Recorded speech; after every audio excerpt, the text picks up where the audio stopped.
Hey, I'm Noah, and I got fired from being a daughter. I wish that was a joke. But no, it happened. Right there at my parents' housewarming party. In front of their new friends, new neighbors, and a Bluetooth speaker blasting country remixes. I was standing by the grill, flipping hot dogs and low-key regretting showing up, when my mom tapped a glass with her fork. The sound cut through the chatter like a blade. People turned, music faded, and suddenly, it was presentation time. She stood next to my dad, both of them smiling like corporate execs, about to announce a rebrand. I felt my stomach clench. Not from nerves, I knew them too well to expect good news. It was the silence that did it, the kind of quiet that says, this isn't going to end well for you. Mom unfolded a sheet of printer paper, smooth, creased perfectly, and said, "Thank you all for joining us in our new beginning. Before we toast, we have something important to share." Then she looked past me. Through me. "This," she continued, holding up the paper, "is a realignment notice. From this day on, Noah is no longer part of our family support system. She's released from all obligations and expectations regarding our personal affairs." Yeah. Like I'd just been laid off from the job of being their kid? It hit the crowd like a bad smell. Forks froze midair. I felt eyes slide away from me, pretending not to see. My cousin Theo coughed into his drink. My brother Callan started talking about baseball stats to someone who definitely wasn't listening. My dad sipped his beer like he was at a cookout, not at my family execution. So I said without flinching, "Did you print that at Staples?" Or a couple awkward chuckles. But nobody looked me in the eye. And me? I just stood there, still holding a trash bag in one hand and a pair of tongs in the other. That stupid paper had more presence than I did. My mom smiled like she just closed a deal. "Let's eat." People scattered. I didn't. I stood in the same spot, the sun slicing across my shoulders, blinking at the absurdity. And then I watched them pose for the family photo.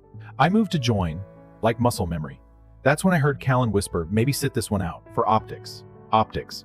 Like I was a PR problem, so I stepped back, and I watched them frame the shot.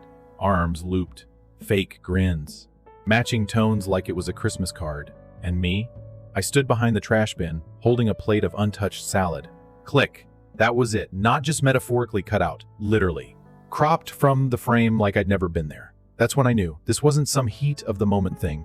This was a plan to take down, strategic, coordinated, like I was a stubborn line item on a budget they'd finally axed. I slipped out the side gate before dessert. No scene, no drama, just me and the echo of people laughing behind wine glasses. Back at my apartment, the silence felt too big, like the room was holding its breath. I poured water, sat on the edge of the couch, and stared at my phone. No missed calls, no texts, not even a guilt emoji from Callan, which he usually sent when things got weird. Instead, I opened my laptop to check my work calendar. I figured I'd pick up extra shifts, ground myself in something real. That's when I saw the email. Subject, FWD, Family Roles Housewarming Planning, accidentally forwarded from Callan's work account. I clicked it open. From Thalia Rivers. To Callan, Theo, Dad's subject, planning notes. It started with normal party logistics, menu, parking, decorations. But then I found it, a paragraph that cracked something in me. Noah won't be in the photos or speech. She's not a part of the structure anymore. She'll understand she's used to being on the outside. I stared. Read it again. Again. Not part of the structure. Like I was scaffolding. Temporary support. Now they were stable. They didn't need me anymore. It wasn't spontaneous. It was planned. Written. Agreed on. They coordinated how to fire me. I texted Callan. "Me, did you mean to forward that?" No reply. 15 minutes later, a voice memo came through. His tone? Like he was explaining why milk was being discontinued. "Noah, it's not like we hate you. You're just not needed anymore. You don't have kids. No mortgage. This is how it works. Not needed." Like I was an extra app they uninstalled to free up space. I didn't respond. I just walked to the window and let that sink in. Every time I showed up, when Mom was sick, when Dad needed rides, when Theo's daughter stayed with me for a semester, I thought it meant I belonged. Turns out I was just convenient. The next morning, I drove to the house I grew up in. The old one, not the new beige monster. It was still unsold, empty, waiting. I used my key because they hadn't even bothered to change the locks. Dust clung to everything. Still smelled like paint and lemon wipes. I went straight to the closet in my old room, dug out my file box. I was looking for a copy of my work license. What I found instead was an unmarked manila envelope. Inside, a guardianship transfer for my niece, Zara, dated 6 months ago. Primary guardian, Callan Rivers. I blinked. Read it twice. No mention of me. Not even as backup. Not even as if no one else answers. Just gone. Zara's only 19. She's still technically under a trust Grandma set up. I was her guardian for a semester when Mom had one of her episodes. I took her to therapy, helped her apply for grants, filled out every form, and now I'd been erased. I sat down on the floor, the paper trembling in my hands. Back in my car, I opened my laptop and searched the family trust. I still had access to some of Zara's educational docs left over from when I helped her with FAFSA. I found it. The trust was active, but something was off. Listed manager Callan. And the withdrawals? They weren't going to tuition. Labeled things like household expenses and admin fees. Translation, someone was pocketing her future. I wanted to call Zara to warn her, but I couldn't, because now Callan was legally her guardian. Anything I said could be twisted into sabotage. This wasn't a mistake. It was a hostile erasure. Coordinated, clean. By the time I got home, my breath was shallow. I dropped everything at the door, poured water, sat on the couch. Then my phone rang. Dad. Hey kiddo, you free next weekend? Your mom and I are headed to the coast. Thought you could watch Zara and Kale while we're gone? I stared at the screen. You serious? Well, yeah. You're always great with the little ones. Right. Because I'm available. Not loved, not respected, just there. I kept my voice even. I don't work here anymore. Silence. Then an exhale. Noah, don't be dramatic. You know how your mother is. Just do what you always do. Hold it together. I hung up. No screaming, no lecture. Just one clean break. 5 minutes later, a long message from Callan. If Mom ends up in the hospital from stress, that's on you. You always need control. You should have stayed quiet. There it was. Not guilt. Just punishment. I didn't reply. I didn't even delete it. Just placed my phone screen down and let the anger settle. This wasn't just about being left out anymore. This was a campaign, a rewrite of my existence minus me. But if they wanted a clean break, they were about to see what clean really looked like. The next few days were quiet in the way a storm feels quiet right before it hits. I wasn't sulking. I wasn't crying into wine or doom scrolling sad playlists. I was just processing. Every moment I'd ever stepped up for them replayed like a low-volume documentary in the back of my mind. The hospital runs, the grant applications, the time I drove 5 hours to fix the water heater when Dad said he'd figure it out and never did. I wasn't bitter, not exactly. I was just done pretending that being useful meant being valued. And if I was already erased, then maybe it was time to act like it. I started with the house, the old one. Before the betrayal came with contracts and social media posts, I'd agreed to help clear it out. One last favor, Mom had said, like I was some distant cousin swinging by with a pickup. At the time, I thought it would be the four of us sorting, reminiscing, maybe even finding a moment of something real in the dust. But when I pulled into the driveway, it was obvious they'd meant for me to do it alone. No cars, no voices. Just the echo of a past they didn't need anymore. The front door creaked the same way it always had, a soft complaint that felt weirdly familiar. Inside, the house was hollow, furniture gone, paintings missing, but the mess still lived in corners. I found half-used candles in the bathroom, unopened mail on the counter, a broken vacuum leaning like it died mid-shift. I didn't expect thanks. I just expected someone else to show up. But the only text I got was from Mom. We figured you'd want to do it your way, thank you. That wasn't a thank you. That was a redirect.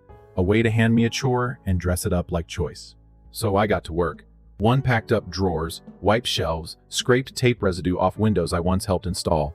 The longer I cleaned, the more the silence started to feel like a weight, not a break. I knew the house too well. Every corner held a version of me that had once believed I belonged. I found a chipped mug I'd used as a teenager, the one with the faded fox print, buried behind stacked dishes. I found an old grocery list in Mom's handwriting, the word Noah next to pick up dry cleaning, like I'd been a task, not a person. Still, I kept going. Garage last. That's where they said my tools were. I opened the door and immediately smelled sawdust, paint thinner, stale regret. My toolbox sat against the far wall, dusty but untouched. As I lifted it, something slipped out, a thin manila folder, bent, wedged beneath the bench. No label. I opened it without thinking. Inside, a real estate agreement. Date stamped 2 weeks before they'd asked me to help with the house. Buyer name, seller names. Final signatures, Thalia and Garrett Rivers. My parents, they'd already sold the house. Before I packed a single box. Before I sacrificed another weekend. Before they sent that clean little message pretending like I had any say at all. I snapped a photo of the last page. Proof. Not for them. For me. They hadn't just cut me out emotionally. They'd weaponized my willingness to help. It wasn't oversight, it was orchestration. I stood in that garage for a long time, holding the folder like it was some final puzzle piece I didn't even know I was looking for. The anger wasn't hot anymore. It had cooled into something sharper, measured. The kind of anger that doesn't shout, it moves. When I got back home, I placed the photo in a digital folder I'd started a few days before. I labeled it, "They Thought I Wouldn't Notice." Inside, I was building something, a record, not a revenge plan. Not yet, just the truth in black and white. Every screenshot, every contract, every forwarded email and insurance form they thought would go unseen. Then came the call, from a number I didn't recognize but local. I answered out of habit. "Hi, this is Jenna from Oregon Mutual. Just a quick confirmation you submitted a request to be removed as your parents' emergency contact, right?" I paused. I didn't submit anything. Her voice dipped, cautious now. "Okay, that's what I thought. You've been their contact for years. So when I saw the form come through from a different email, I flagged it. Can you send me a copy?" She hesitated. "Technically, I'm not supposed to, but yeah, I'll email it to you." 5 minutes later, the PDF hit my inbox. I opened it. There it was. Callan's email, Callan's handwriting, Callan's signature. He'd removed me from my parents' emergency forms. Didn't ask. Didn't notify me. Just cut the line. I wasn't even a backup anymore. Just gone. I took screenshots. Saved the PDF. Cross-referenced it with the policy doc I still had from when I first signed them up, back when Dad had heart issues and Mom was too scared to drive herself to urgent care. I added everything to the folder. And then I sent a copy of the new form back to Callan. No message, no subject line. Just a sentence. "You want me out? Done. Let's make it official." I didn't wait for a reply. I didn't need one. The next morning, I woke up to my mom's Facebook post. It was a photo. Her and the others standing on the porch of their new house, arms looped, wine glasses tilted just right. Caption, "Surrounded by my true family. Some people just aren't blood, no matter what they claim." This was a hard decision, but necessary. My heart thudded once hard. I refreshed the page. Comments poured in like applause. "Proud of you for cutting toxic people out. Family is who shows up. Love this." And then, buried near the bottom, "She's not even our real daughter. Hasn't been since she was a teenager." It's been years of emotional distance. This was long overdue. That was it, the lie that sealed the narrative. I wasn't just erased. I was rewritten. I'd been at that house last month. I bought the paint for their damn hallway. I was the one who took Mom to urgent care when she tripped on wet steps and couldn't feel her hand. I made her soup from scratch. And now I was a stranger. I didn't comment, didn't respond, but I did save it. I added the post to my folder. Every story needs a record, and mine wasn't going to be swallowed by their version. Later that day, my cousin Liv sent me a message. Just a screenshot of the holiday card she got in the mail. The Rivers family. Thalia, Garrett, Callan, Madi, Kale, Zara. 6 names, 6 smiling faces. Mine not even as a footnote. I looked at that photo for a long time. Then I printed it, pinned it above my desk, and wrote one word in red ink across the top. Proof. Because that's what it was. Not pain. Not pity. Just evidence. I was no longer trying to be part of a family that edited me out of their lives while smiling for the camera. I didn't need revenge, not yet. But I needed the truth to have a place to live.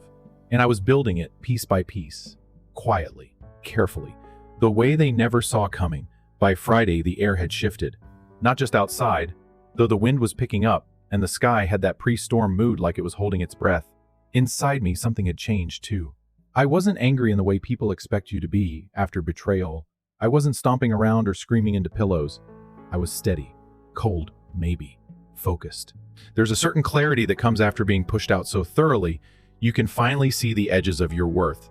That morning, I sat with my coffee and opened the folder again, not out of obsession, out of purpose. The truth was no longer something I needed to prove. It was something I was documenting. And the more I looked at it, the more it felt less like a record and more like armor. These were receipts. Every single one of them. They told a story my family had tried to bury under birthday cards and fake thank yous. And now I was keeping it in the light. While I reviewed the files, a message pinged through. My cousin Shelby. "Hey, why is your mom posting that stuff? She called you adopted?" My stomach didn't drop this time. I just sighed and opened the link she sent. It was Mom again, another photo from their new house, this time with a caption that read like a soapbox monologue. Sometimes hard decisions have to be made for peace. People who drain your energy, who never belonged to begin with, they're not family. Not really. Below it, a parade of comment claps and heart emojis. So proud of you, Thalia. Energy vampires don't deserve a seat at the table. It's always the jealous ones who cause drama. I closed the app. I didn't need to read further. They weren't talking to me. They were talking about me, shaping a version of me so far from reality it almost made me laugh. Almost. But what stuck with me wasn't the comments or the captions, it was the strategy. They were making sure if I ever spoke out, no one would believe me. Call it character assassination in real time, one status update at a time. But here's the thing they forgot. They taught me to keep receipts. They taught me to file documents. They taught me to be quiet and observant. And now I was using all of it. That afternoon, I got another message. This one from Aunt Jolene. A photo of the holiday card. Thought maybe you'd moved, she texted. The card was a glossy, overposed portrait of everyone standing under a wreath. The Rivers family scrawled across the bottom like a brand. My name wasn't missing. It had been deleted. No, we miss you. No, wish you were here. I didn't even exist in the background. And that wasn't grief. That was precision. I saved the photo, added it to the folder. I didn't feel heartbroken anymore. I felt confirmed. The erasure wasn't a misunderstanding, it was execution. A full rebrand. A new Rivers family. Now with 100% less Noah. That night, I didn't go out. Didn't open Netflix. I pulled out the old journal I used to keep on job sites, notes scribbled between drywall repairs and late-night shifts. Half poems, half rants. Back then, it helped me stay sane. So I opened to a blank page and started writing again. Not for an audience, not for revenge, just to get the truth down in a place their edits couldn't reach. I wrote about the nights I stayed at the hospital with Mom, because she was too scared to sleep alone. I wrote about taking Zara to therapy, filling out her FAFSA, fighting with administrators to get her accommodations approved. I wrote about Christmas mornings I cooked from scratch while everyone else posted selfies. I wrote everything they were trying to erase. And when I finished, I didn't cry. I just looked at the words and felt my spine straighten. They weren't just memories. They were evidence of who I'd been, with or without their recognition. The next morning, the community cafe down the street had an opening for a weekend shift. I applied without thinking and got it instantly. They handed me an apron and said, "Start tomorrow?" I nodded. I wanted the distraction. Coffee grounds and customer complaints felt cleaner than family politics. On my break, I scrolled through my phone and saw a new message from Zara. 2 words, trips canceled. I stared. No context, just that. A minute later, another one came in. Dad doesn't want to pay for help. Everyone's arguing about who's watching the kids. He's losing it. I think Callan threatened to pull out. I set the phone down and just smiled. Small, quiet, not malicious, just relieved. Because there it was. Proof, not of their cruelty. That had already been documented. This was proof of their weakness. The cracks I had held together without them realizing. While I thought I was being tolerated, I was actually the glue, the babysitter, the financial backup, the on-call nurse, the free therapist. And now, without me, they were unraveling in real time. It was the kind of validation you don't post about. You just feel it settle inside like a puzzle piece sliding into place. That night, I folded laundry in my small studio apartment, the hum of the dryer almost soothing. Then Zara sent one more message. A photo. I didn't recognize it at first. Then I did. The housewarming photo. The one they told me not to join. She was in the front row, smiling like she had to. But in the background, blurred, hunched slightly, mid-step, I saw me. Trash bag in one hand, unfocused, barely visible. But still there. I zoomed in. Saved it. Printed it. Taped it to my wall right under the word I'd written on the holiday card, proof. Because even blurry, even cropped, even erased, I had been there. I was there. They could rewrite the captions. Delete my name. But history leaves shadows. And I was learning to trace them back. That Sunday, I walked to the community center for the photography class I'd signed up for on impulse 2 weeks ago. The instructor, Navin, had a camera around his neck and mismatched socks. He smiled when he saw me. "Early bird," he said. "Brought questions," I replied. Best lights near the window, he nodded, leading me to a corner that smelled like pine and old books. During the session, I took a few test shots. Nothing fancy. Just learning angles, shadows, timing. But when I looked through the lens, something clicked literally and figuratively. Every frame told 2 stories, what was meant to be seen, and what slipped in by accident. That's what Navin said. Every photo has the version you're trying to show, and the one you didn't mean to. I carried that thought with me all week. Back home, I wrote it down in my journal. They blurred me out of the frame, but now I'm framing myself. That was the difference. They wanted me invisible. I was learning to become undeniable. Not loud, not dramatic, just undeniable. 2 months later, the gallery smelled like old wood. and fresh beginnings. Navin helped hang the last of my pieces. Brinley, the cafe manager, brought snacks and rearranged folding chairs, like she'd done this 100 times. We set up a corner for local voices, and that's where I hung the final photo. The blurry one, the housewarming shot. Titled it, Out of Frame. Underneath, a caption, sometimes being cropped out, is the clearest way to see who you were never meant to stand beside. People filtered in slowly. Regulars from the cafe, neighbors, a few co-workers. And then, near the back, someone slipped in quietly. Zara. She didn't make a scene, just found a corner and lifted a hand in a shy wave. I walked over. She stood. "You made it," I said. "I had to," she replied, wrapping her arms tight around herself. "They were wrong about you. All of them." I didn't cry. Not this time. I just nodded toward the photo. "That's me," I said. Not seeing, but still there. She stared for a while. "You're not blurry to me." We didn't say anything else. We didn't need to. And maybe that was the point. Some truths don't need to be shouted, just displayed. In the weeks that followed the gallery opening, my life didn't transform overnight. There was no sudden flood of apologies or dramatic knock at the door begging me to come back, and I didn't expect one. That night, with Zara in the corner of the gallery, was the closest thing I'd ever get to closure from them. And maybe that was enough. It wasn't about being forgiven or proving I was right anymore. It was about finally understanding that I never needed their permission to be whole. Back in Eugene, my cousin Marcus texted me one evening after a family barbecue. "Your mom's post really stirred the pot," he wrote. "Uncle Levi called her out in front of everyone, said she was lying about the adoption thing, said you were always there more than Callan ever was." I stared at the message for a second, then typed back, "They'll spin it however they want. I'm done chasing their version." He replied with a simple heart emoji and a "proud of you." That meant more than I expected. Word had spread faster than I imagined, not because I was broadcasting anything, but because the truth has a way of finding light, especially when the story built to bury it is full of cracks. Apparently someone from their church had seen the post, called it unkind, and it spiraled from there.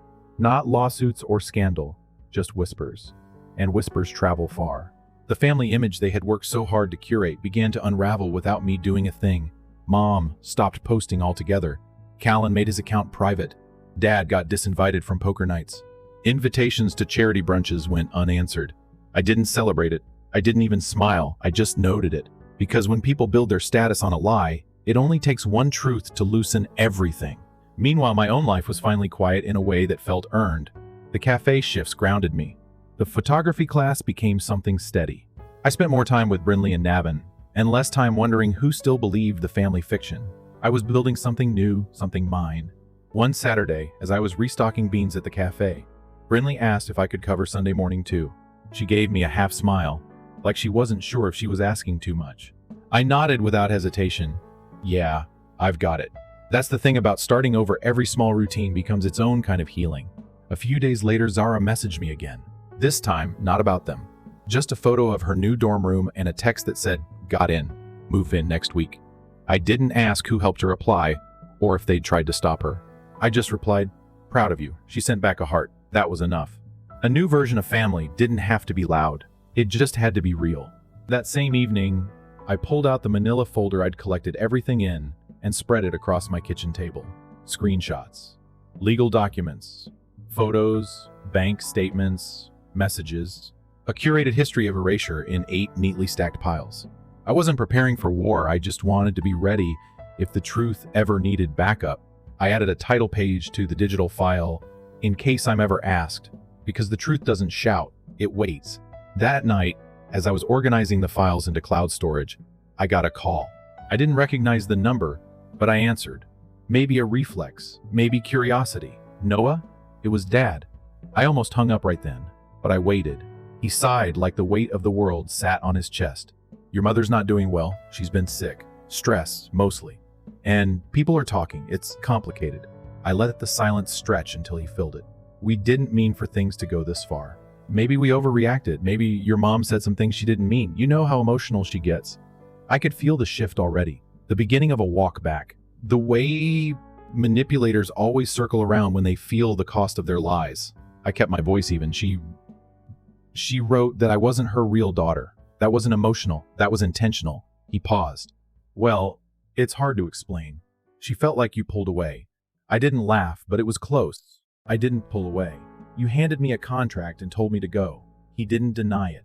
Just gave another sigh, the kind meant to make me feel guilty for not jumping in to fix it.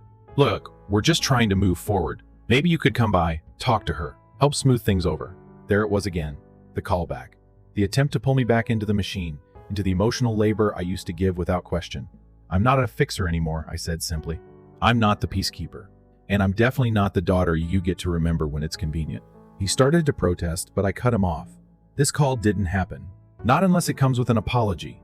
Not unless it starts with real words, not half-truths. Then I ended it, no drama, no goodbye, just the clean click of a boundary being honored. I sat with the silence after, and this time, it didn't echo. It rested. A few days later, I got a letter in the mail, handwritten. From Mom. The envelope was cream-colored and smelled like lavender. She always thought scent made things feel more sincere. I opened it with steady hands. Inside, the words looped in her familiar script. Noah, I know things got out of hand. I know you feel hurt.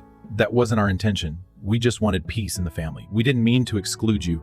Sometimes it's hard to explain choices to someone who's always been so independent. But I hope one day you'll understand. I folded the letter slowly and slid it back into the envelope. No apology. Just deflection dressed as reflection. I didn't need it. I didn't even feel sad. I placed the letter in the final section of my folder, under a tab labeled Closure Attempts. I wasn't bitter. I was clear. And that's more powerful than rage ever could be. Later that week, I walked past the new house. Just curiosity. It looked smaller than I remembered. The paint had already started to peel in the corners. The flowers were drooping. There was a package on the porch that no one had brought in. It looked perfect online, posed in their social media highlights. But up close, it looked like something trying too hard to stay intact. I stood on the sidewalk for a moment, then turned and walked away. Not out of grief, out of certainty. I wasn't leaving anything behind. I had already taken everything I needed with me. The weeks kept passing, but something in me had settled. Not in a passive way. More like a mountain after an earthquake. Things had shifted, deep down. I didn't need noise anymore. I didn't want drama or revenge or some big reconciliation scene where everyone cries and hugs and pretends it never happened. That wasn't real. What was real was me, waking up in my small studio with sunlight pooling through the blinds, pouring coffee into the same chipped mug I used the day after the housewarming. That mug had outlasted my place in the family photo. There was something poetic about that. One morning, while restocking napkins behind the cafe counter, Brinley turned to me and said, we could really use someone permanent on Sundays. You've been the one thing in this place that actually shows up on time. I smiled, not because I needed the praise, but because it was the first time in months someone wanted me around for who I was, not what I could fix. I said yes before she finished her sentence. That Sunday, while wiping down tables, I noticed a woman sitting in the corner flipping through a small notebook. She looked lost in her own world, the way I used to be before everything cracked open. When I brought her a refill, she looked up and said, "Thank you." 2 words. Simple, direct, but real, and it stuck with me. Maybe because it had been so long since someone said those words without expectations sewn into the corners. I kept moving, but that moment stayed, like a reminder that kindness, when clean and quiet, still matters. Later that evening, as I walked home with my camera slung over my shoulder and my apron folded under my arm, I noticed how the neighborhood looked different. Not because anything had changed physically, but because I wasn't looking for ghosts anymore. I wasn't scanning windows or wondering if someone from the old circle would recognize me and pretend not to. I walked like someone who wasn't shrinking anymore. I stopped at the edge of a small park and took a photo of the streetlight flickering against a cracked sidewalk. It wasn't beautiful, but it was honest, and that felt better than pretty. The next day, I went to print the photo and add it to my collection. Navin had offered to let me submit a few pieces to a local student gallery showing that fall. I didn't think twice, I just did it. Not to prove anything, just because I wanted to. When I dropped off the photo submissions, the girl behind the desk smiled and asked what the piece was about. I paused, then said, "Sometimes you take a picture of a broken thing to remind yourself it still exists." She nodded, like she understood. Maybe she did, or maybe she just liked the way I said it. Either way, I didn't explain more. I didn't need to. That same night, Zara called, not texted, called. I answered, instantly alert. She never called unless it mattered. "Hey," she said, voice a little shaky. "So, they're saying you've been spreading stuff. About the trust. About the house.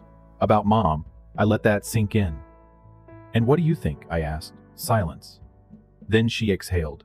"I think you're the only one who never lied to me." I didn't say anything right away. I just let that settle between us. Finally, she added, "I don't care what they're saying. I just needed to hear your voice." That's when it hit me. I didn't need to clear my name. The people who mattered already saw through the spin. And the rest? They weren't listening anyway. I told her she was always welcome at my place. She didn't answer right away. Then whispered, "I might take you up on that soon." We ended the call quietly. No big declarations. Just that small weight in my chest shifting into something warmer.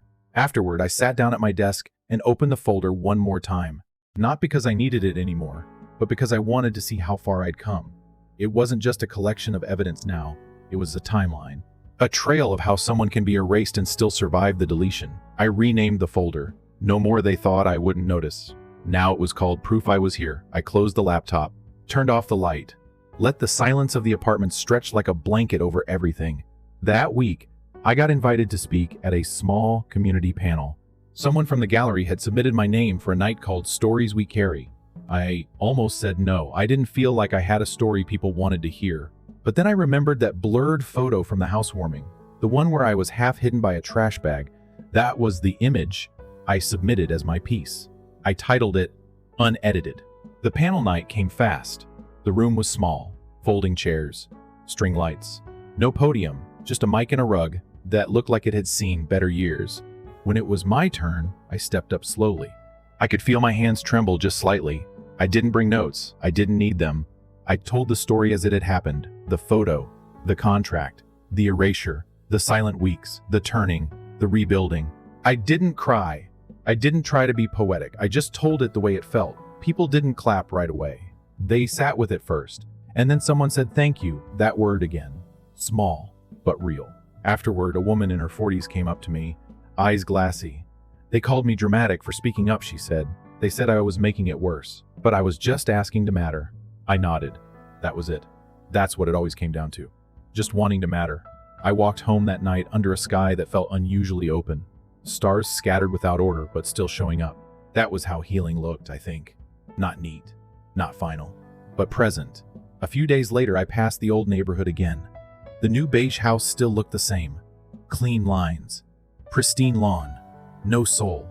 There was a car in the driveway, but I didn't recognize it. I didn't care to. I just kept walking. This time, I didn't stop to look. I didn't need to test if it still stung. I already knew the answer. It didn't. Not anymore. I didn't think closure would come wrapped in silence, but it did. Not in a grand apology, not in a dramatic confrontation, not even in a surprise twist, where someone finally saw what they had done. It came in the form of a Sunday morning where nothing needed fixing, where I didn't wake up bracing for damage control or waiting for another emotional hit, disguised as a family favor. I brewed coffee like I always did. The mug was chipped now, stained at the rim, but still solid. Still mine. And as the steam rose, I realized I hadn't checked my phone in over 12 hours. Not because I was avoiding anything, just because nothing in me was waiting anymore. That was the difference. I wasn't preparing for the next wound.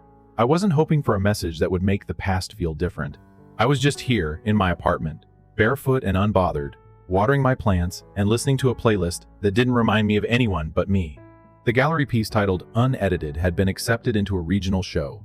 Navin told me over coffee, and I didn't even try to downplay it. I just smiled and said thank you, because it mattered. Not in the way awards matter, but in the way that says your voice isn't invisible anymore. One of the jurors had written a note next to my submission. Sometimes the most powerful image is the one someone tried to crop out. That line stayed with me. Not because it made me feel vindicated, but because it felt true in a way that didn't need defense. It was validation without noise. Around that same time, I started teaching an intro photography class at the community center on Thursday nights, mostly teens and a few adults restarting their lives after long detours. The kind of people who knew how it felt to be dismissed, overlooked, flattened into background characters in stories they never got to author. On the first night, I told them to take a photo of something broken. Not because brokenness is beautiful, but because it's honest. They came back with photos of cracked sidewalks, old bicycles, sun-damaged toys, wilted leaves, and every single one of them was alive with meaning. That's when I realized I hadn't just found peace, I'd built it. One small truth at a time. It was during one of those classes that Zara showed up again. No announcement. Just slipped in, camera bag slung across her shoulder, hoodie sleeves pulled down over her hands. She didn't ask for special attention. She didn't say much at all. But she stayed the whole class, and at the end, she showed me her photo. It was a crooked shot of an empty chair and a circle of full ones. She'd captioned it, "What they didn't notice." I didn't ask if it was about them. I didn't have to. She stayed after class, helped me gather chairs, then stood awkwardly by the door like she wanted to say something but couldn't decide if it was worth speaking aloud. So I said at first, "You don't have to choose a side, but you do get to choose a path." She looked at me for a long second, eyes tired but clear. "I'm not going back," she finally said. I nodded. That was enough. A few days later, I got an envelope in the mail. No return address. Inside was a check. Large, uncomfortably large, and a short note in what was unmistakably Callan's handwriting. It said, "You paid more than you ever owed. This is what we took. Consider it returned. No apology, no explanation, just numbers on paper." I folded it once, placed it back in the envelope, and tucked it into a drawer without cashing it. It wasn't about the money. It never had been. But even silence speaks when it comes wrapped in guilt. That was the first real sign that the weight of what they did had finally reached them. I didn't need an admission of guilt. I just needed them to live with the truth they'd spent so long trying to bury, and now they were, quietly, without ceremony. That was enough. In the weeks that followed, more distance layered itself between their world and mine. It wasn't sadness. It was space. Like two countries that once shared a border but now simply existed separately. They had their filtered photos and curated captions. I had my work, my students, my own growing collection of unedited images. One day, I walked past the gallery and saw my piece hanging in the window. Just that same blurry housewarming photo. Me in the background, caught mid-motion, trash bag in hand. But now, instead of shame, I saw strength. The ability to walk through a moment where I was unwanted and not fall apart. That's the story that photo tells now. Not erasure, survival. That same evening, I started a new folder on my laptop. Not for evidence, not for receipts, just photos I'd taken that made me feel something. A slice of sunlight across chipped paint, a child laughing mid-spin, a man alone on a bench, reading a comic book with both hands. Life in fragments, unposed, unforced, real. I titled the folder Visible because I was. Not to them, maybe, but to myself. And to the people who showed up, the cafe regulars who learned my name, the students who looked me in the eye like I mattered, Brinley, who saved me a muffin every Sunday morning even though I never asked, Navin, who handed me his old Canon and said, "It's yours now," Zara, who stayed, and me, most of all. I saw me, in full, in focus, not cropped, not background, whole. On the final Friday of that month, I hosted an open mic night at the community center. Nothing fancy. Just coffee, folding chairs, and a mic that sometimes squealed when the cord bent too hard. I read one of my old journal entries, not the one filled with pain. One I wrote after the gallery, after the panel, after the first time I walked past the new beige house without feeling a thing. It ended like this. They said I wasn't family. Maybe they're right. Because family doesn't use you until you break. Family doesn't erase you and call it peace. Family doesn't crop you out and call it clarity. But you know what? I still believe in family, just not theirs. Not the kind you're born into, the kind you build, the kind that keeps you in the frame. Even when you feel messy or tired or wrong, that's my family now. And that's enough. When I finished, the room was quiet in the way that means everyone's holding their breath. And then someone clapped. And another. And another. Until the room shook with something I hadn't felt in years. Not praise. Not approval. Recognition. I didn't need to be center stage. I just needed to be seen. That night, as I packed up cables and mugs and leftover muffins, I felt light in a way that had nothing to do with weight. More like my name had been handed back to me, unbruised. The next morning, I woke up, brewed coffee in that same chipped mug, and stood by the window as the light spilled in. The street was quiet. The plants on my windowsill were leaning toward the sun. I had nowhere to be. And for the first time in forever, that felt like freedom. I didn't check my phone. I didn't think about who wasn't calling. I just stood there and let the warmth settle over me. And somewhere in that stillness, I whispered to myself, soft but certain, I'm here. That was the ending I needed. Not forgiveness, not revenge. Just a beginning no one else could write but me. Story 2. Hello, my name is Delphin. Since I'm only a mechanic, my sister warned me not to attend Easter. However, I wasn't broken by that section. The worst thing? They used my card to pay for flights and wine evenings, used my name to get a scholarship, and grinned as if nothing had happened. I was the outsider because of them. Then rewrote the tale without me by using my silence. Have you ever had the impression that those who ought to be protecting you are instead tearing you down in private? Yes, the same is true here. I thus blocked her credit card. However, that was only the start. It had just begun to feel like spring in Lexington on this quiet Thursday night. As I wiped my hands on the cloth in my back pocket and closed up the garage, the subtle smell of freshly cut grass persisted. It had taken longer than anticipated to replace the oil. The client spoke excessively. I didn't worry that the bolts were corroded or that I wasn't paying much attention. When the store doors eventually slid down, there was a pause, which I enjoyed. No humming motors, no clanking equipment, just tranquility.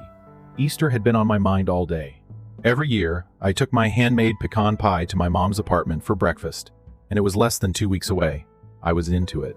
Even Travis, the lover of my sister Marjorie, had given it 2 compliments last year, and he appeared to be living off of smugness and kale. That has some significance. My phone buzzed in my jacket as I was halfway to my pickup. It was for Mom, but I was expecting a component supplier, or perhaps one of the men inquiring about schedules. Let's forgo Easter this year, honey. The group will be smaller, not a single emoji, I don't love you. That's all. I spent more time looking at the message than I should have. Hovering thumb. She must have meant something different. They may have been on the road. Grandma might not have been up for it this year. Or perhaps I was being swapped out. I didn't respond to the SMS. Rather, I slid into the driver's seat and stayed there until the street lights around me flashed on, keys still in the ignition. With the kitchen partially illuminated by the dim overhead light, I took off my boots and placed my keys on the counter when I got home. I never remembered to change. I took out my phone once again and opened the family group chat, plans, Easter brunch, etc. They argued over the most ridiculous stuff, so I muted it months ago. Are lilies at funerals? Do napkins and table runners have to match? But I remained in it every time. I wasn't in it this time, though. Although the organization had the same name, my name, Delfino, was not on the list of participants. I looked up and scrolled. 3 days have passed. A statement stating that the new organization is more manageable and smaller. A pinned letter with authorized color schemes, pictures of the table arrangements, and even a dress code were all there. A sophisticated springtime formal. After scrolling, I came upon Marjorie's comment. This year, we want to keep it high. It nearly made me chuckle. High up? We used to quarrel over who had forgotten to bring buns and eat ham off a foil tray. We've been raised. Slowly, the pain in my chest increased. Something snapped like a pipe under too much strain, but I wasn't sobbing. Inaudible but unavoidable. I phoned my mother. The second ring caught her attention. Delphine, oh, hello. I started right away. Have I done something wrong? A moment of silence long enough to be heard. No, dear, of course not. It's more formal this year. Travis's parents are going to be there, you know. They are, in fact, quite conventional. I massage my temple. Since I was 12, Mom, I have attended every Easter brunch. She let out a sigh. Nothing is personal. We just reasoned that you may feel more at ease not attending. That's all. Feeling cozy? I said it again. You are aware of how these things proceed. With a sugary voice, she said. Simply put, it's simpler when everything lines up. The image was cleaner because of alignments like me not being there, she remarked. If you do come, maybe wear something a little more refined, like a dress, instead of the coveralls. Before I could respond, I left that in the quiet. She filled the void. You are aware of the power of first impressions. I didn't respond. After our short and empty farewells, I hung up the phone with an odd buzzing in my ears. I had been starting my own firm from scratch for the past 6 years. I suddenly felt less deserving of a seat at their table because of my sweat-scratched knuckles and late evenings spent beneath trucks when everyone else was asleep. I entered my kitchen just before midnight and opened the recipe folder on my iPad. For the past 5 years, the recipe for pecan pie has been saved on a bookmark. I looked at it for a while. I had come early last Easter. No one else knew what to do because the air conditioner had stopped working. In order to save Grandma from melting in her Sunday blouse, I repaired it in 15 minutes. Nobody even inquired as to how I knew. They simply thought I would. To them, I was just that. Beneficial. Keep quiet. Get out of the way. I pressed the recipe's delete icon. Verified. Remove. Indeed. I turned off the lights and stood with my hand on the counter in the dark kitchen. It was only a pie. Only brunch. Only a text. However, it seemed like the last cut. As if they had finally spoken out what they had been muttering in private. None of us. Whispering into the darkness, I took up my phone and switched off the screen. Noted. Where I'm not desired, I won't show up. I had a little red toolbox rattling on the passenger seat when I drove across town the next evening. I hadn't gotten around to returning it after borrowing it from my dad last month to mend a bent hinge on the back gate. It felt like the type of thing people used to say after that communication from Mom. even though no one had asked for it back. I thought I'd get ahead of them since I didn't respect their house. It was a little after 6 o'clock. As I ascended the steps, I saw that the light outside had become crisp and golden, casting shadows over the porch. They had left their front door open. Although it was unlocked, the screen door closed. Inside, I could hear dishes clinking and the faint sound of a kitchen radio. Silently, I moved in and placed the toolbox next to the shoe rack. "Hi there?" I yelled loud enough to make my presence known. Nobody responded. Then I could clearly hear conversations coming from the kitchen, just saying. The sound of Marjorie's voice drifted across the corridor. The entire tone will shift if she is present. After a beat, Mom responded. Softer, yet with a hint of something more. "This year, we want to keep things simple, tidy. The way Travis's parents are, you know."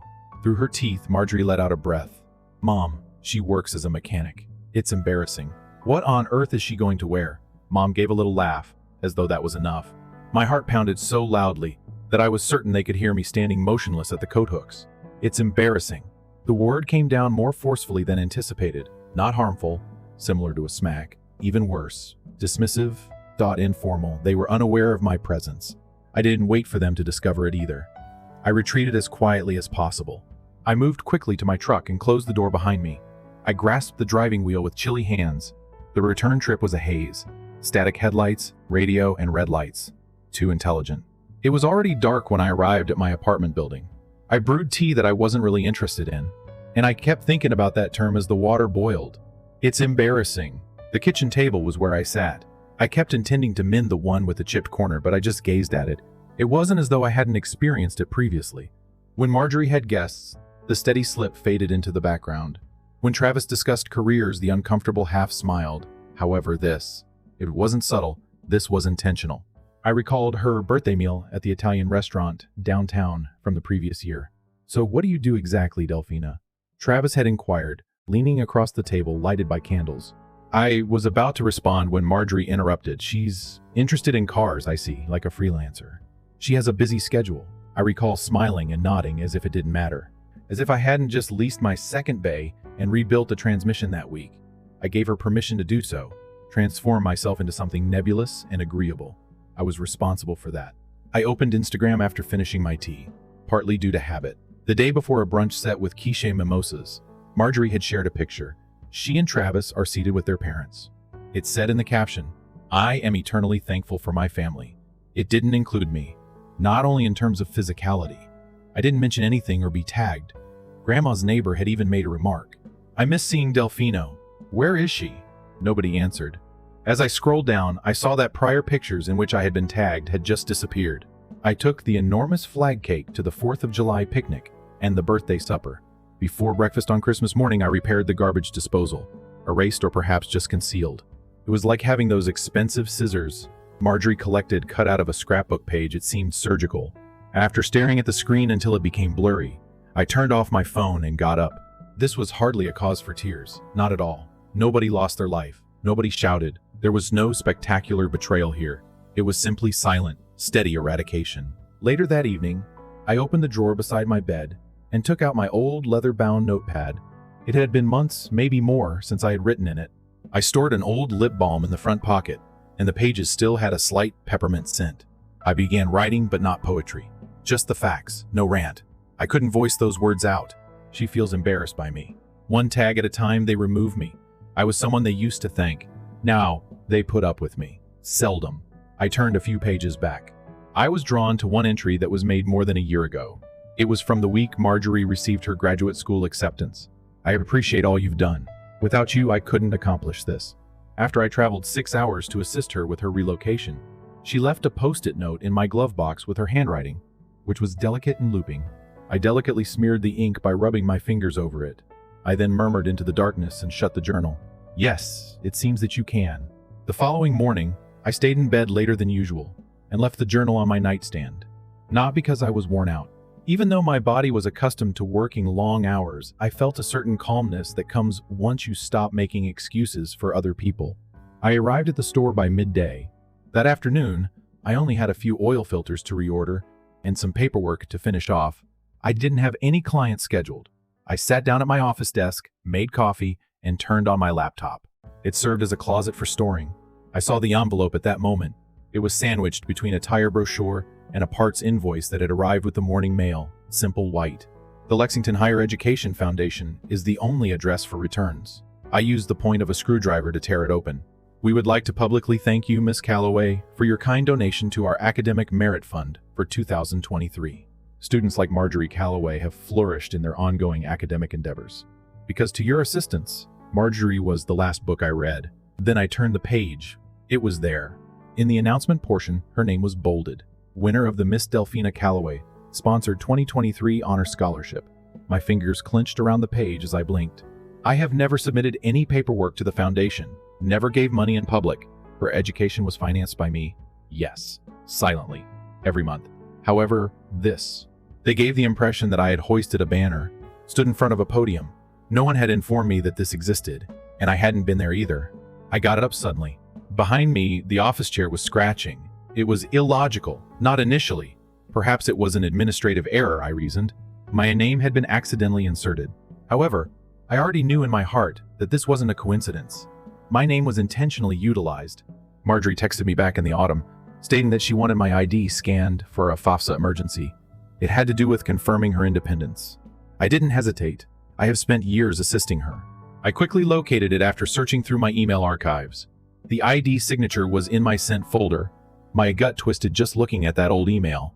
It was the type of unexpected turn of events that occurs when you discover you weren't just ignored. You were put to use.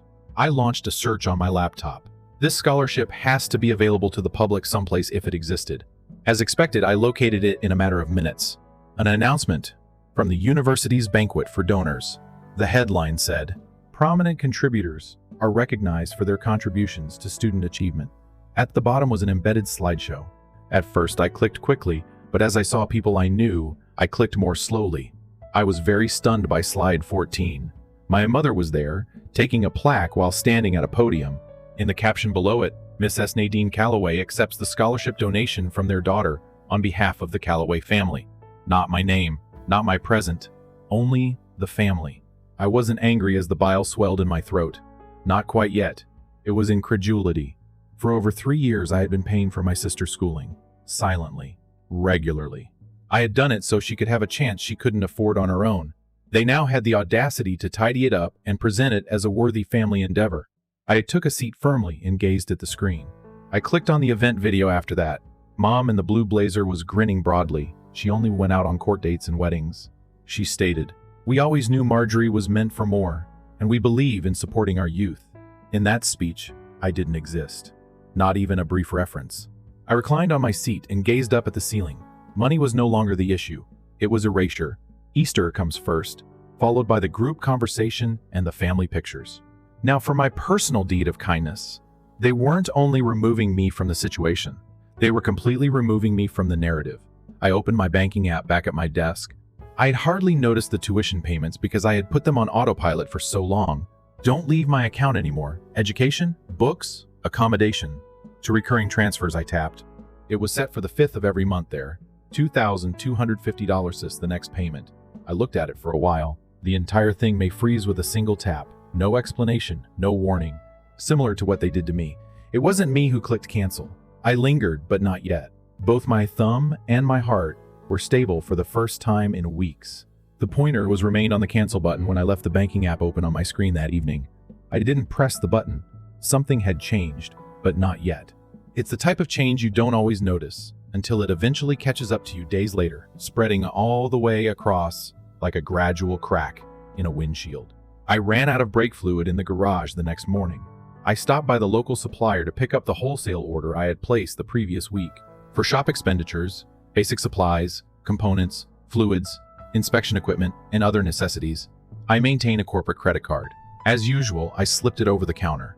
With a grimace, the man behind the counter swiped it, erased once more. Then he gave me a glance. Uncomfortable. "I apologize, Dell. It isn't completing." I blinked. "That isn't possible. Give it another go." Yes, he did. Nothing has changed. After making a cash payment and obtaining my receipt, I took the package and left. With each stride, the heartbeat gets faster. There was a problem. Totally incorrect. I went back to my personal credit gateway at the shop. The screen loaded and I noticed it before I had even finished my coffee. $814.27 is the outstanding balance. A new card has been issued in my name. Charges for the previous 2 months. Airplanes, Sephora, Louisville wine bars. It had been more than a year since my last flight. Since Christmas, I hadn't purchased any perfume. I couldn't recall the last time I had a glass of wine. A twist cap was not the source of it. I retrieved the comprehensive statement. A stay at a downtown boutique hotel was one of the charges. I had an urgent transmission replacement in the shop the same weekend. A purchase from a high-end salon was another. A color job, lashes, and hair extensions. The card's associated mailing address. Not my apartment, but Travis's. Suddenly, the pattern was clearly visible. I wasn't the only one Marjorie relied on for tuition. I was her lifeblood. She had discreetly taken over my financial responsibilities. One fake form, one untruth, one transaction at a time. I sat there in my office's faint light. The door was partially closed. The garages hummed quietly. Somewhere behind me is an air compressor. I gazed at the receipts, the dates, and the numbers. A mixture of anger and embarrassment begins to rise. I was completely unaware of it. I looked for small company credit ratings on another tab of my computer. I clicked onto mine after that. The decline since February was 72 points.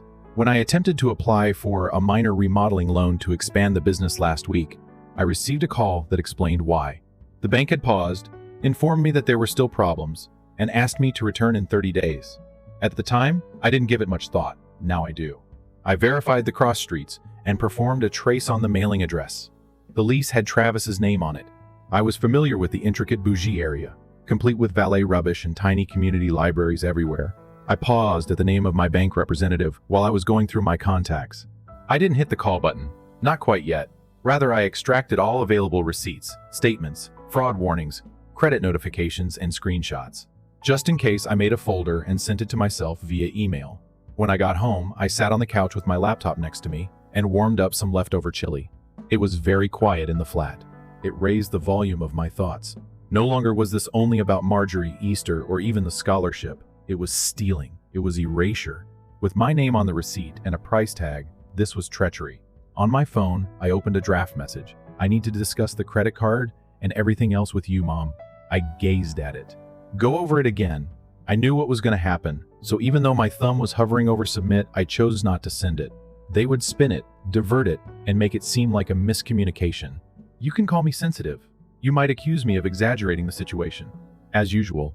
Instead, I gradually backspace, observing each letter vanish until the message is no longer there. I then reclined back on the couch, shut my phone, and let my quiet speak for itself. They won't hear it. As usual, they'll twist it. Friday arrived and vanished like mist on glass. Silent, motionless, and difficult to remove. I was unable to concentrate at work. I assumed it was her every time the phone buzzed. Or, worse mother, it was Travis instead.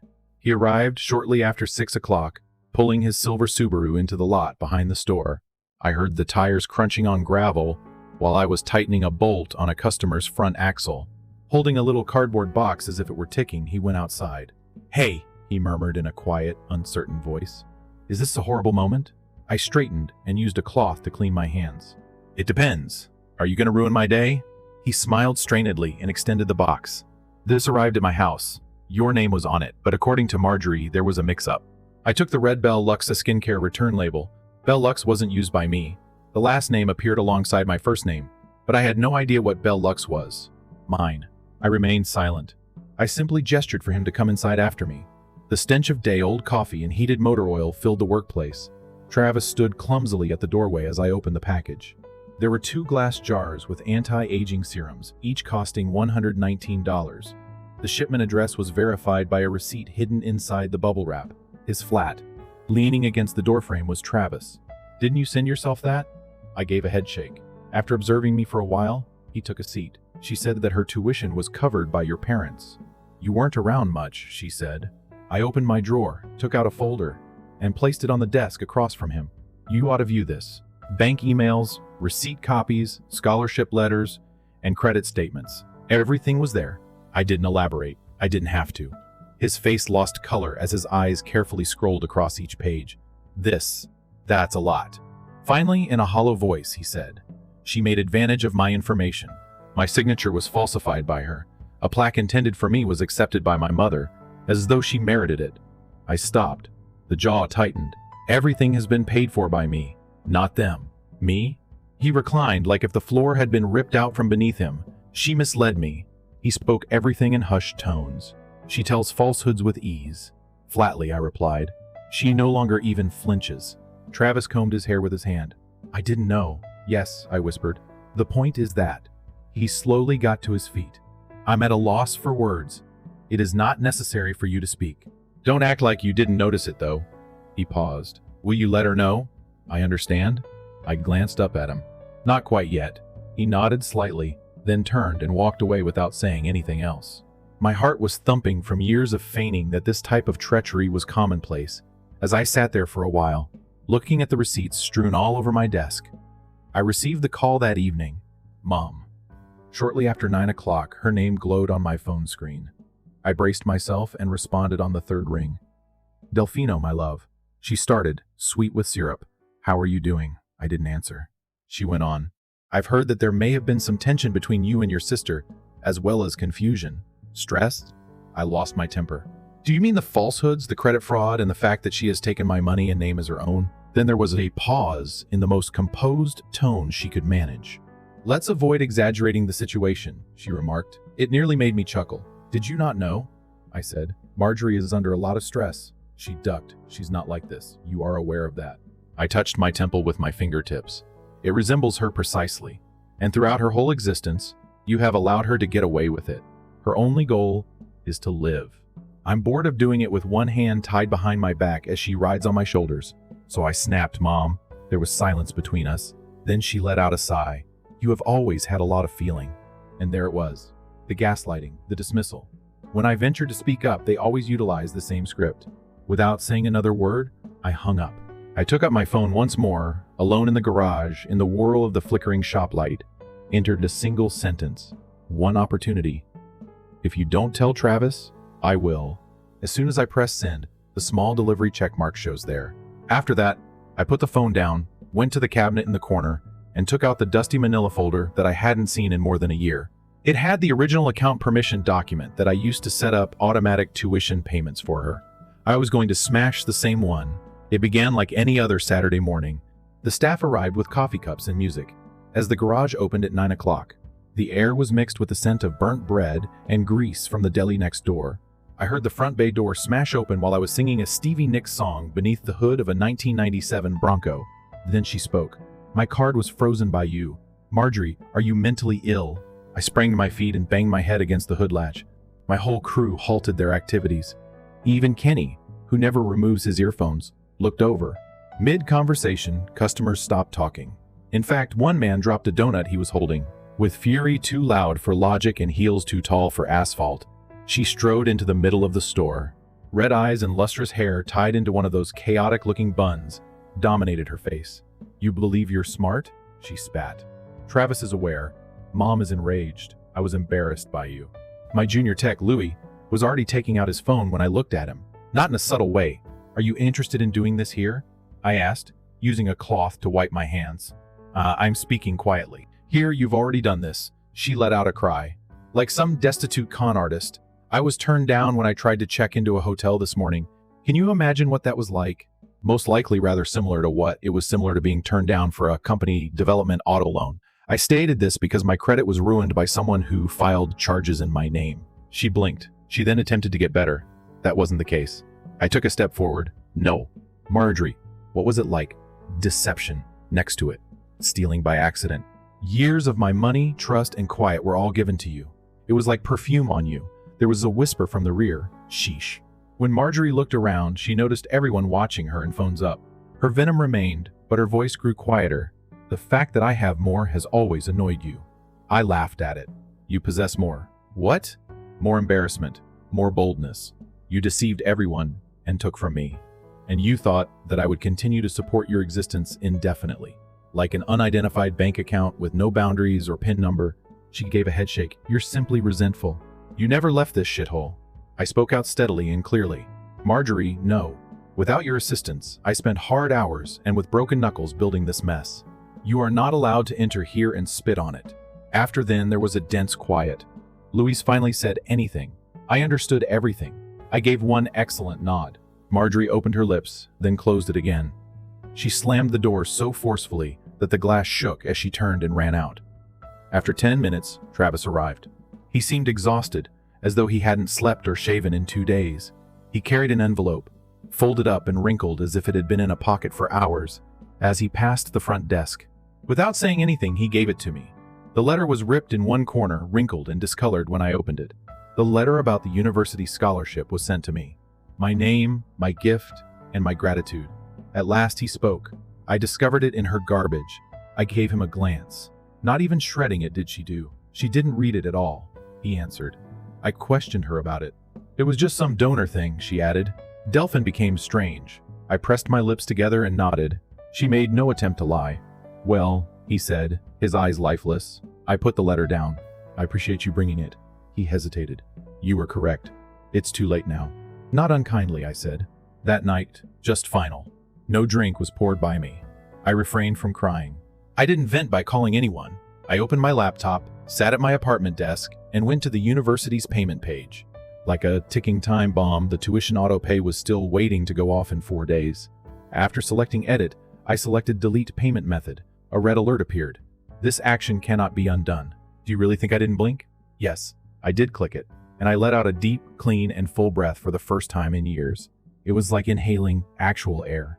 After submerged for months, the quiet that followed my yes click didn't feel devoid. It felt clean and deserved, as if there were nothing decaying. I got up early the following morning, opened the windows, and let some fresh air in. For the first time in what seemed like months, the air was fresh with spring. Without checking my bank account or anticipating another betrayal, I brewed coffee. Peace, however, is never sustained when you're interacting with those who only understand chaos as a means of control. I discovered a note in my mailbox 3 days later. Genuine paper and blue ink. I recognized the careful cursive right away, the handwriting of Nadine. My mother continued to think that writing was more powerful than text, particularly when she wanted to appear kind. Tell the truth, Delphin. Families quarrel. We quarrel. We extend forgiveness. We do it. Visit us on Sunday of next week. I'll prepare your favorite lemon tart. Let's have a mature conversation. Her name even had a small heart painted at the end. I may have melted at the sweets if I hadn't spent 34 years in that woman's orbit. Rather, I carefully folded the note and placed it in the drawer along with the half-dead pencils and expired coupons. I made a lunch stop at Sweet Hollow Cafe later that afternoon. Miss S. Palmer, a woman in a pastel cardigan, grinned at me over the phone. Last Christmas, she distributed cinnamon cookies and lived 2 houses down. She patted my arm and murmured, "Oh, honey." I'm so sad to learn about Marjorie's situation. I was about to get the napkins when I froze. I'm sorry to hear what? She frowned empathetically and cocked her head. By the time they are 50 years old, Southern ladies are perfect about how their relationship ended. I was told by Nadine, "It's been difficult. You've been having trouble," she said, a little envious. Snapping, I blinked. According to her, you withheld Marjorie's school payments because of a personal grievance and because you were under stress. "Don't worry," she said in a whisper, as if she were disclosing a family secret. "We all have difficult times. You only need grace," I told her. It was like a honey slap to me. I grinned broadly. "Regards, Miss S. Palmer." After that, I turned around, left the cafe without my lunch, and waited in my vehicle until my hand stopped trembling. She had succeeded. Before I had a chance to collect my breath, Nadine had done her favorite thing, wrapped malice and care, covered humiliation and sorrow, and served it to the neighbors. She wanted to portray me as the damaged brother who couldn't cope with her sister's success, the unstable, resentful matriarch. All they ever wanted was a better story, never the truth. When I was looking through old pictures on my phone later that evening, I came across a picture from the scholarship dinner 2 years prior. I didn't go to that one. I didn't even realize I was meant to be there. But she was there. Clad in pearls, Nadine held a plaque and grinned as though she had earned it. "Mrs. Calloway attending in honor of the family benefactor" was the caption posted on the university's Facebook page. Not a single donor, not even the family's donor daughter. Don't bring me up. I put the phone down and let out a hollow, dry laugh. She never wanted a daughter who smelled like motor oil and replaced carburetors.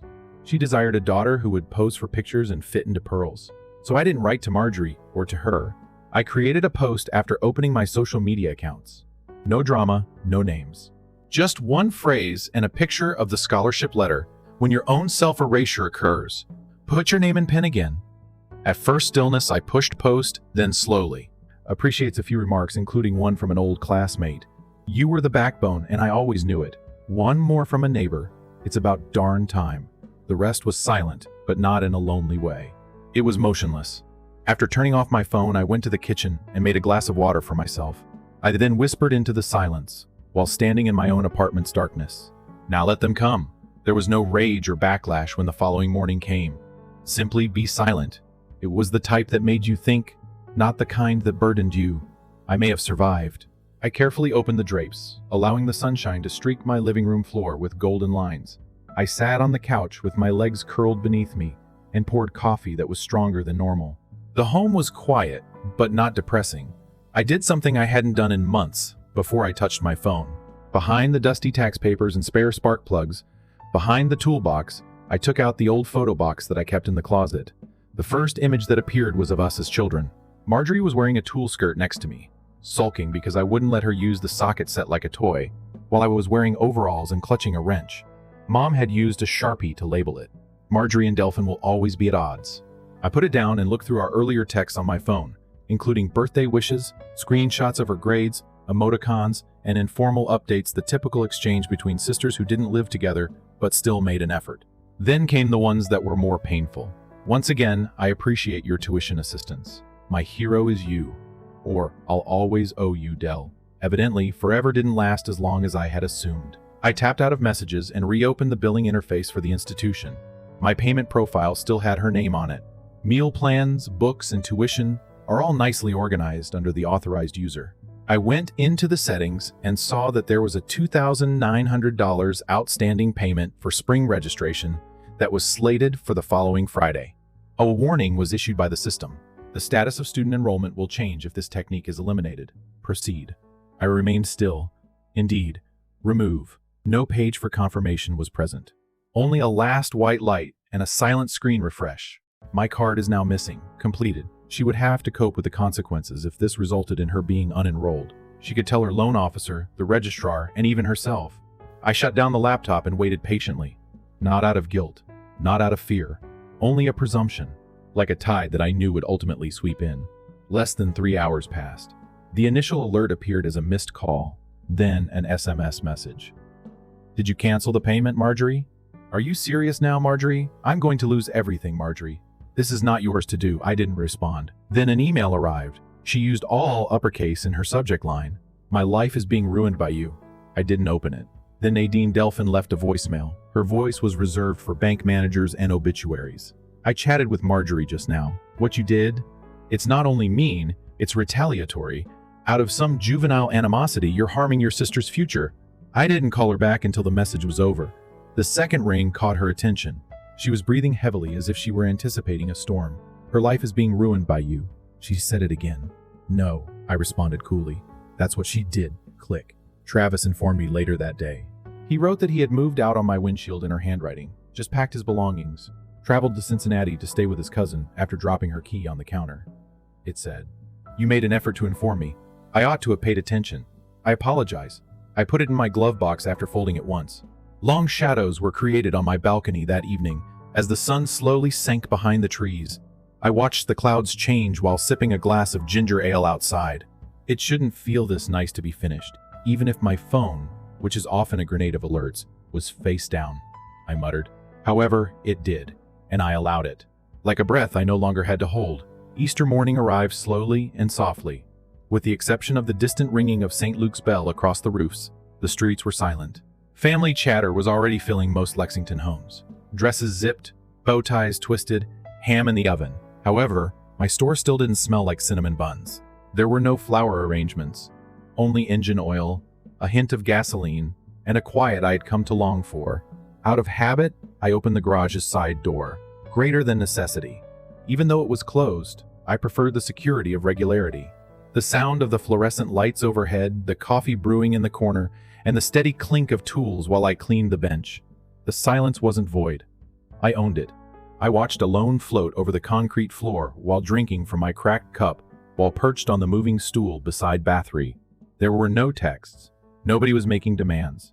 I was not supposed to smile through it. There was no encouragement to be left out for once. Strangely enough, that was independence in its own right. As the sun rose higher in the afternoon and the shop's steel beams began to warm up, I received an email from the university sponsor. Information updated: Marjorie Calloway does not currently have a payer on file. A notice indicating the tuition was now past due was included.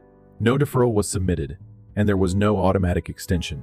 Before I could even close it, another one arrived: the bank's fraud notice. Someone had tried to charge my canceled card for a flight. Was there a last tug at a cord I had already severed? Even if the decline had already been sent, she was still unaware that it was no longer hers. Travis. I packed the last of Marjorie's boxes and left them on my mother's doorstep without a letter or any prior notice after hearing rumors. Just left, as if they were at last escaping the hold of someone else's orbit. My phone buzzed once more that evening. Nadine sent a lengthy message. Your family still includes us. Don't let a single error destroy everything. You've been resilient all along. Avoid being resentful. After giving it a lengthy look, I started typing. Nothing was ruined by a single error. 100 quiet moments. Did I press the send button? That was it. No apologies, no punctuation, just the facts. I showed up the following morning. There won't be any SMS messages. No big bang. She was standing in my doorway with a paper bag of warm cookies and 2 coffees. I didn't want to leave you alone during Easter weekend. Simply, she said. We watched the neighboring cats scurry between fences while we sat on my back stairs. How are you doing? Gently, she inquired. Don't pry. I'm not acting. I nodded and took a deep breath. I'm better than I ever imagined. She handed me the cinnamon biscuit while grinning. It was you who always put things right when they went wrong. I didn't correct her this time. It was 3 weeks after spring arrived. Actually, we had to open the bays early every morning to allow the air to circulate when the dogwoods flowered outside the shop windows. It was busy than ever at the garage. Lisa Sharp, a second tech I recruited, was faster than most of the people I'd taught and had diagnostic skills. Customers began coming in merely to inquire whether the woman who mended their brakes was available again after we completed projects in half the time. A young girl, about 6 years old, came in with her mother on a Tuesday morning to get her oil changed. She gave me a folded notebook paper with a painting on the front made with a crayon. Miss Delphine's automobile, Castle, was listed beneath a lopsided car that was perched on a castle. I genuinely laughed. Then, next to the folded scholarship letter, the one with my name nearly obliterated, I tacked it on the corkboard in my office. No more. The ink was remaining in place after drying. And my name appears on the plaque this time. Only my. Not all healing appears to be a significant turning point. There isn't always a breakdown or breakthrough to accompany it. Sometimes healing just manifests itself subtly. It may appear to be a complete night's sleep following weeks of nervousness. When you eventually let it out, it may sound like your own breath. It may have a tranquil feeling. You've stopped waiting for someone else's approval to let go, not because something noteworthy occurred. I used to believe that silence was a sign of commitment. Being a good friend, sister, or daughter, in my opinion, meant not upsetting anyone. The boat could be sinking, but nonetheless, I believed that love required me to shrink in order to accommodate the comfort of others, even if it meant becoming invisible. Here's the reality, though. I've had to learn this lesson the hard way. Love is not silence. Resentment blooms on the soil of silence. The truth is buried there. Additionally, suffering is inherited. When you eventually say anything, you run the danger of losing people when you eventually say enough. You run the danger of being labeled selfish, dramatic, challenging. People may tell you that you've changed, as though that were a horrible thing. They won't tell you this, though. You discover yourself when you lose them. The you that doesn't hide, don't shrink, and don't feel guilty for seeking respect and honesty. If you're reading this and have ever felt taken advantage of, ignored, or rejected by the people you believed would always support you, then this is for you. Listen to what I have to say. You're not damaged. You don't owe somebody your quiet in return for love, and you're not too much. It is not treachery to choose yourself. It's not self-centered.